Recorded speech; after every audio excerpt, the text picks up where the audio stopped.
Hey, bonjour tout le monde, j'espère que vous allez bien. Bienvenue dans une nouvelle vidéo dédiée à Python. On est dans cette 27e vidéo. On commence notre script qui va nous permettre d'aller collecter des informations via l'API Google concernant YouTube. Donc Google permet d'accéder à beaucoup de ces outils via une API spécifique, un point d'entrée, et puis après on est régulier vers les bons éléments. Donc on va essayer de faire ça proprement. Je peux pas vous le faire via Visual Code parce qu'en fait sur mon laptop ça va être un petit peu compliqué avec tout ce que j'ai. J'ai beau avoir fait du virtualenv, etc. J'arrive pas à reproduire un environnement où j'ai pas déjà des choses installées, etc. Donc voilà, c'est un petit peu compliqué. Donc du coup je vais repartir d'une machine où où je fais des tutos sur actuellement Minikube, vous voyez, donc voilà. Mais c'est pas grave. Donc on va démarrer de 0. Donc première chose, Google fournit pas mal d'informations sur cette page-ci concernant l'utilisation de ces API, etc. Notamment l'API YouTube, donc la Data API, ils appellent ça. Il y a différents blocs d'API au sein de l'API YouTube et plusieurs moyens d'utilisation. Notamment ici, vous retrouvez ici un tableau qui fournit les points d'entrée par URL entre le read-only, le C, edit, permanently delete. Voilà, il y a moyen de faire beaucoup de choses au niveau de la chaîne YouTube, y compris des modifications, des suppressions, etc. Donc bien faire attention à ce qu'on utilise. Nous, on va utiliser celle-ci, donc la partie read-only, vous en doutez. Derrière, on a la nécessité de créer des credentials. Donc, je vous ai mis le lien. Vous tapez console developers Google dans Google et vous allez tomber sur cet élément-là. Donc, si vous avez une authentification Google, vous allez pouvoir l'utiliser. Vous cliquez sur identifiant. Alors là, c'est les stats d'utilisation. Ça fait quelques temps que je ne l'ai pas utilisé. Je ne sais pas s'il y a tout dedans. Ouais, il doit y avoir tout dedans. Le nombre d'utilisations, etc. Donc on est plafonné à 10K hit, demande à l'API par mois, que je vous dise pas de bêtises, il me semble. Non, par jour, pardon. Je dis n'importe quoi. Donc ce qui peut être pénalisant, donc c'est pour ça que plus tard on repassera sur Selenium, qui est un autre moyen de le faire. Donc ici on va aller dans identifiant et on va générer un fichier d'authentification qui va être du format JSON. Là j'en ai déjà un, c'est celui que j'utilise couramment. On clique sur créer des identifiants, ID client OAuth, et ici on va indiquer que c'est une application de bureau. Ce qui permet d'éviter de déclarer une URL, etc. Si vous aviez vraiment une application qui permet de le faire, qui est en ligne, etc., là il faudrait déclarer l'URL qui vient le faire, etc. Il y a beaucoup d'éléments de sécurité à prendre en compte. Nous, on va se le faire comme ça. Donc démo, je clique sur créer. Donc moi je les génère, je les ai déjà téléchargés pour gagner du temps.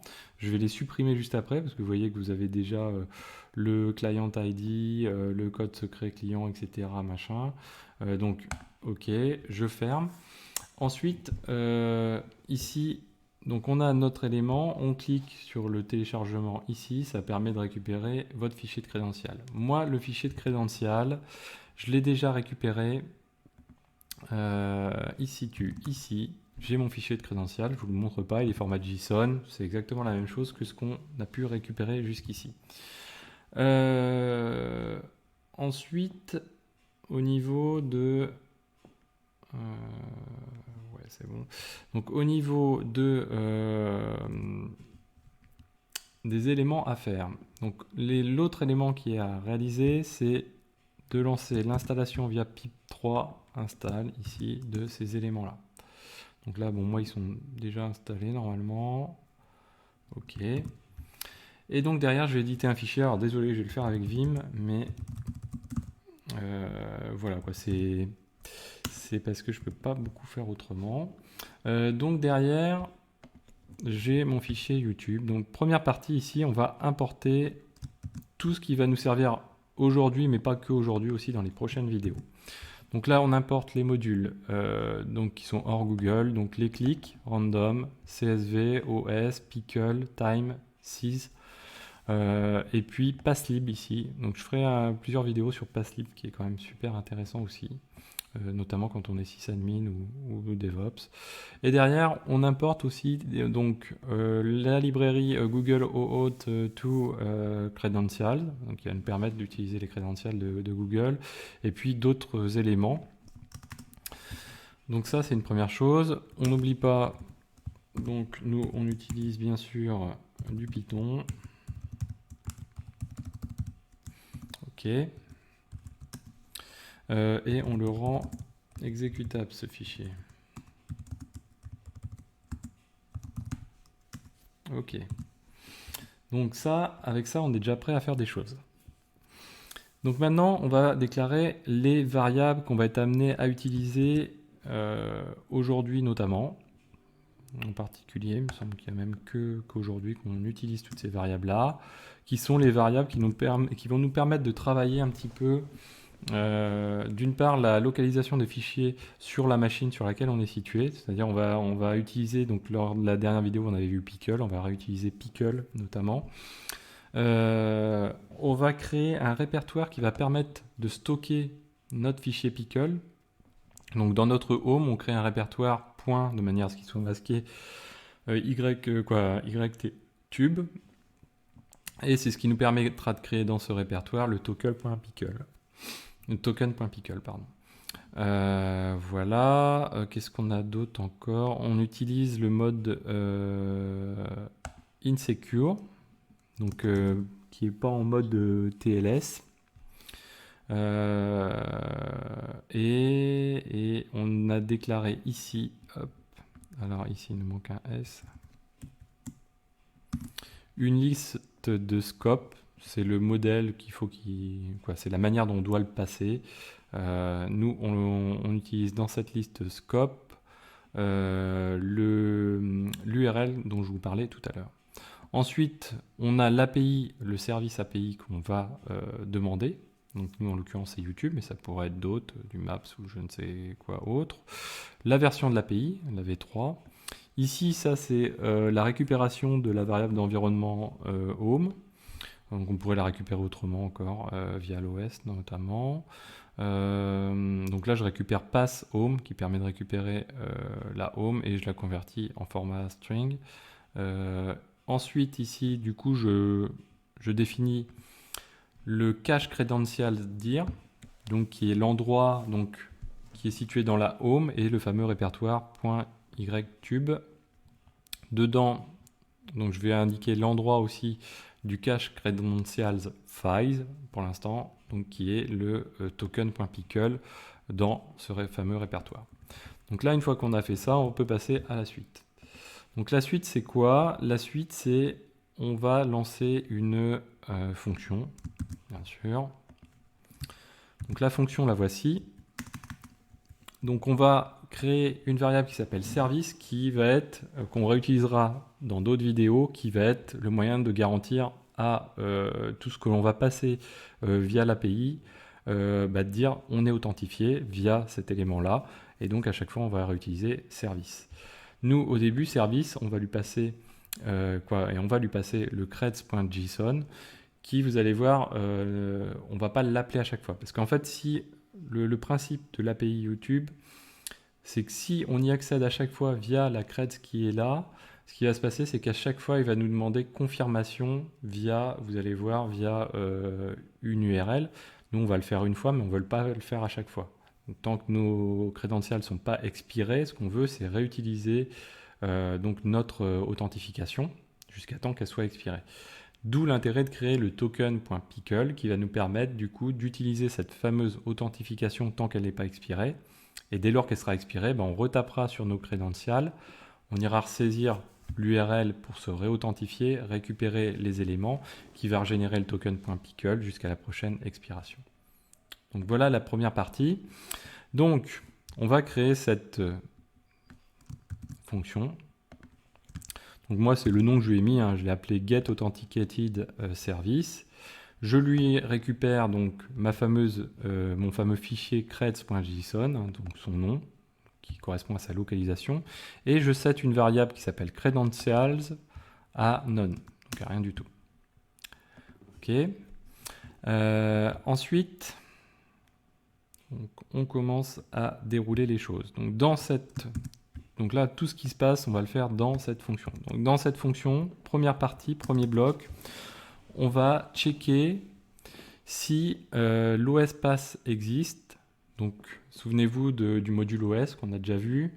On lui passe ici le cache-dir. Le cache-dir, c'est la localisation du répertoire .ytube. Donc du coup, on check si ce répertoire existe là. S'il n'existe pas, on lui dit ok, tu fais un make dirs de ce répertoire, donc tu crées le répertoire.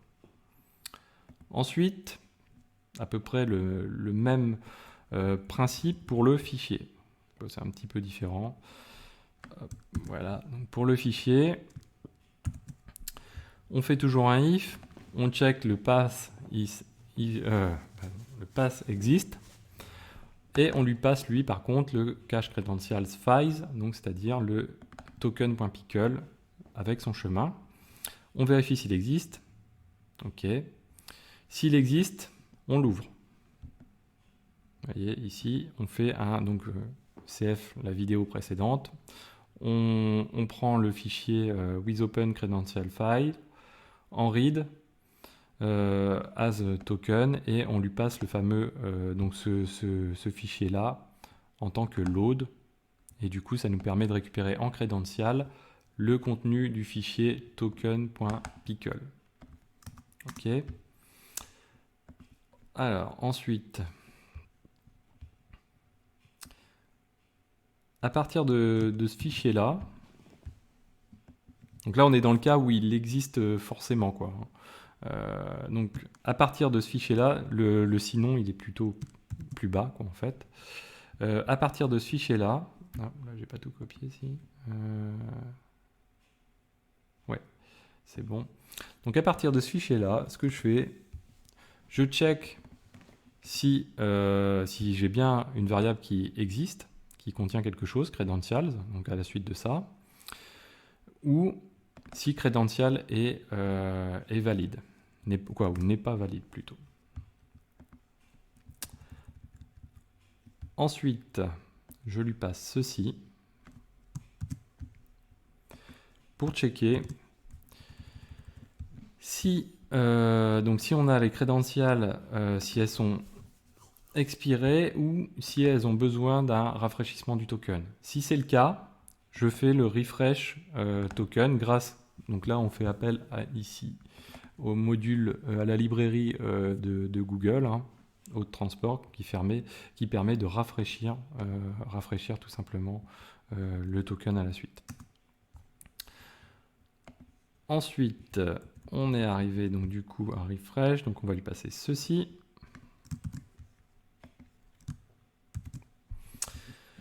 Sinon, donc si on n'a pas besoin de rafraîchissement, qu'est-ce qui se passe?